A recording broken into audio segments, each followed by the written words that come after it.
আসসালামু আলাইকুম। ফাজালে সাদাকাত হইতে বড় হইতে ৩২। এই সমস্ত লোক যাহারা নিজেদের ভোগবিলাসী জীবনের উপর গর্ব করিতেছে, উহা তাদের বোকামি, তাদের খবর নাই যে আমি এমন অনেক জনপদ ধ্বংস করিয়া দিয়াছি, যারা নিজের ভোগবিলাসের সামগ্রীতে গর্বিত ছিল।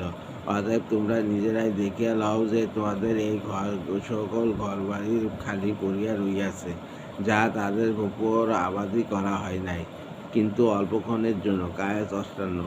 ৩৩। অতএব যাহা কিছু তোমাদেরকে দুনিয়াতে ভোগবিলাস ও আরামায়েশের সরঞ্জাম দেওয়া হইয়াছে, উহা শুধু দুনিয়াবী জিন্দেগি অতিবাহিত করিবার জন্য এবং এই ক্ষণস্থায়ী জীবনের চাকচিক্য মাত্র, যা অতি শীঘ্র ধ্বংস হইয়া যাইবে। আর আল্লাহ তাআলার নিকট যে পুরস্কার ও সওয়াব রহিয়াছে, উহা ইহা হইতে অনেক গুণ উত্তম ও চিরস্থায়ী। তোমরা কি এইটুকু কথা বুঝো না? কাসাস ৬০।